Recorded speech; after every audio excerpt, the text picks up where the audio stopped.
Que alegria estar aqui com vocês, iniciando essa quaresma. Meu nome é Fabiano e fiz esse convite a vocês para que a gente medite a Filoteia de São Francisco de Sales nessa quaresma de 2025.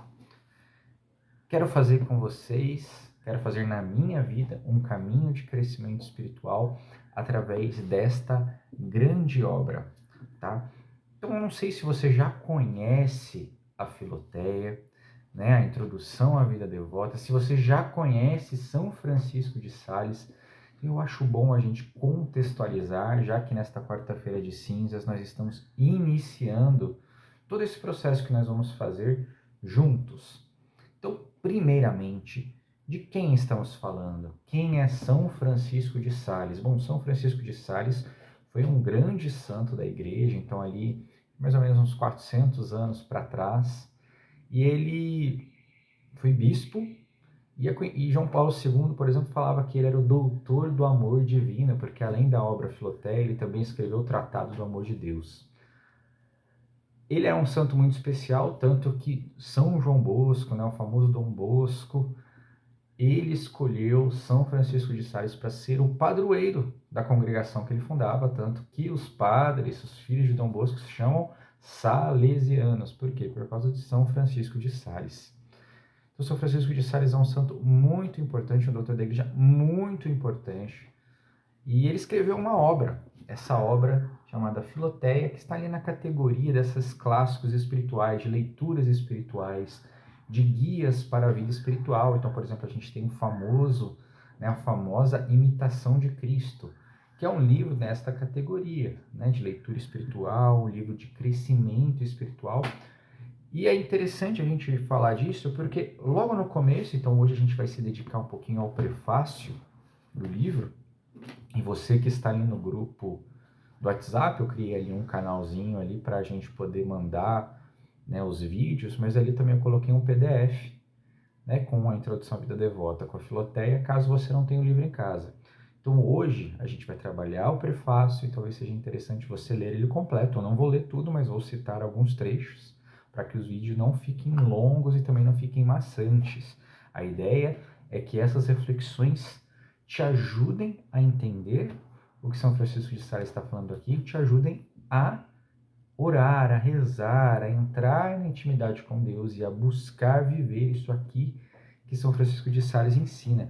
E eu estava falando aí das categorias, né, de livros espirituais, e São Francisco de Sales ele fala exatamente isso aqui, ó.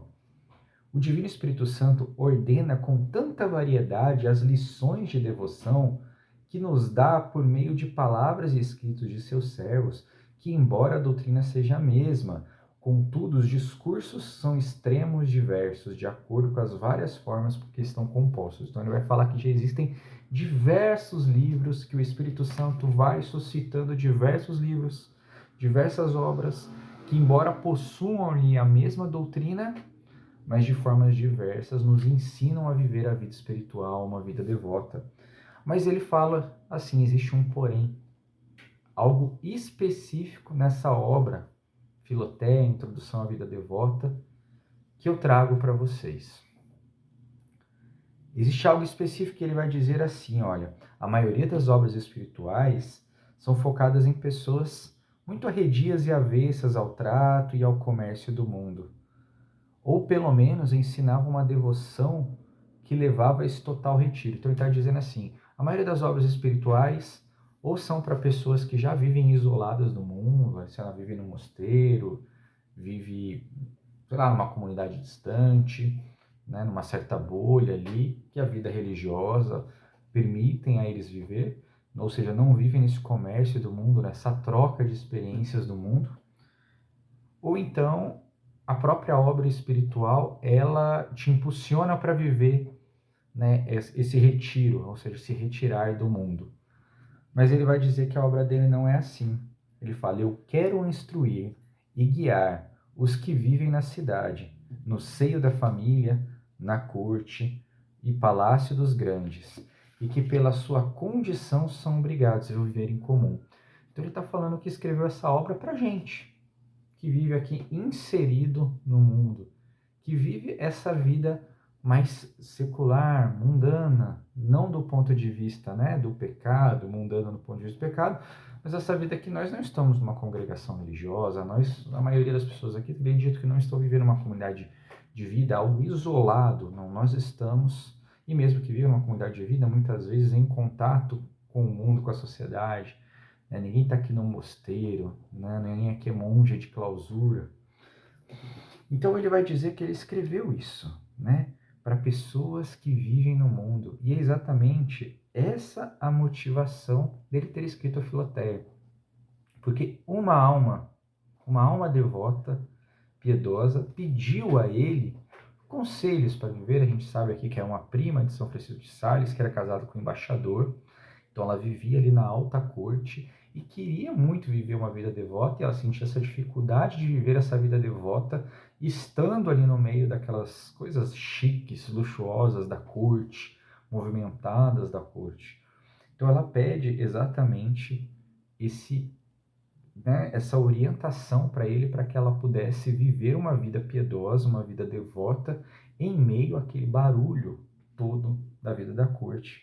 E é interessante que ele dá aqui uns exemplos, ele fala assim pode uma alma esforçada e constante viver no mundo sem ser contaminada pelo humor e gangrena mundana, achar mananciais de suave e terna piedade no meio das ondas amargas deste século, e voar por entre as labaredas dos apetites terrenos, sem queimar as asas dos sagrados desejos da vida devota. Então, ele fala que a gente pode, por esforço, mesmo estando no meio do barulho do mundo, viver uma vida devota e não se deixar contaminar pelo mundo, não se deixar levar pelo espírito do mundo, né? Mas poder se levar pelo espírito de Deus. E até dá o exemplo, né, que as madrepérolas que vivem no mar, elas conseguem ficar lá tão fechadinhas, gerando ali a pérola, que não entra nenhuma água salgada dentro. E a gente pode estar no meio deste mar de água salgada, que é o mundo, sem que nenhuma gota desse mar chegue no coração, nessa pérola que a gente está gerando na vida interior. Isso é muito bonito. Isso é muito bonito. E aí, ainda no prefácio, São Francisco de Sales vai explicar o que é a filoteia. Então ele pega a tradução da palavra filoteia e diz que Filoteia é amante ou enamorada de Deus, né? Uma alma amante ou enamorada de Deus. Então ele não queria escrever essa obra só falando para a prima dele, mas ele dá o nome de Filoteia porque todos nós somos almas que se aproximam dessa obra, somos almas que querem se apaixonar por Deus. Passando uma moto aqui. Não seria esse, então, o intuito da nossa quaresma? Às vezes a gente acha que a quaresma é um tempo só áspero, duro, né? Vou aqui me sacrificar. Realmente existe isso. Mas a gente faz isso por quê? Para que ao final desse processo nós sejamos almas que amem mais a Deus. E por amar a Deus, amemos aos irmãos. Nós queremos ser almas enamoradas e apaixonadas por Deus. Então esse é o intuito da nossa quaresma. Então que bom a gente se entender no início dessa quaresma como filoteias, como almas enamoradas de Deus. É assim que nós queremos chegar ao final dessa quaresma. E aí, por fim, né, ele vai seguindo aqui com algumas explicações, mas para não alongar demais a nossa conversa, ele vai dizer assim, ele vai contar várias histórias, né? E ele conta ali uma história que acredito que seja de Alexandre o Grande. Ele fala assim: mandou Alexandre ao inimitável Apelles que lhe fizesse um retrato da formosa Campaspe, a que muito queria. Então Alexandre era apaixonado, gostava dessa Campaspe e pediu para Apelles, que era um artista, fazer um retrato dessa sua amada, dessa mulher que ele admirava.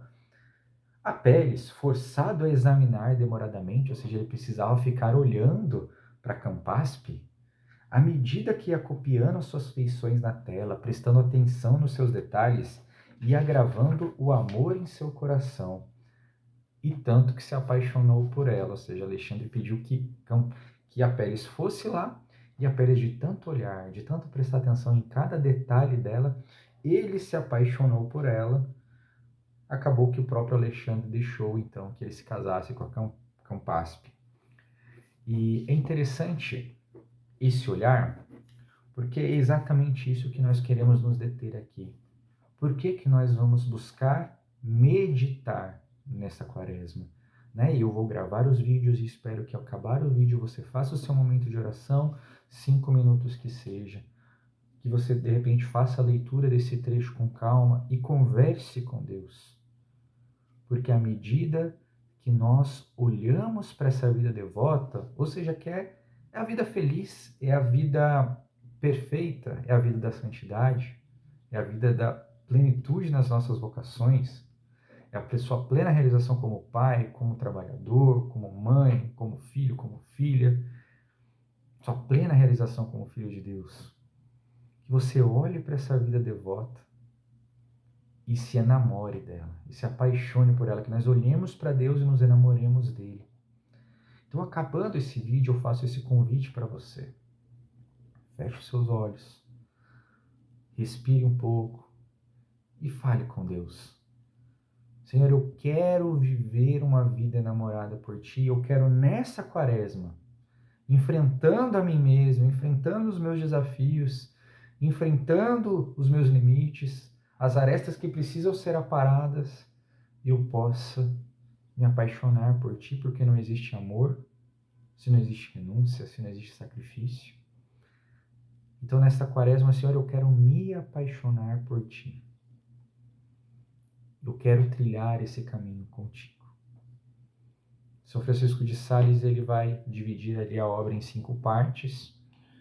Pelas minhas contas, na quaresma a gente consegue trabalhar a primeira parte inteira, que deve te levar a uma confissão geral, uma boa confissão. Então, acredito que a gente cumpra bem esse propósito da quaresma. E a gente deve meditar um pouquinho da segunda parte. Pode ser que eu continue ali, se vocês estiverem animados, a gente continue até terminar a obra, tá bom? E aí a gente termina a obra toda. Mas para que a gente faça com calma, a gente medita um trechinho por vez e saboreie tudo lentamente. Eu acho que esse é o importante, a gente não precisa ter pressa. O que a gente precisa é ter constância, tá? Peço a Deus que abençoe esse nosso dia, que abençoe a sua vida, que abençoe as nossas famílias e que nessa quaresma nós possamos ser fiéis a este propósito. Em nome do Pai, do Filho e do Espírito Santo. Amém. Grande abraço a todos, nos vemos amanhã.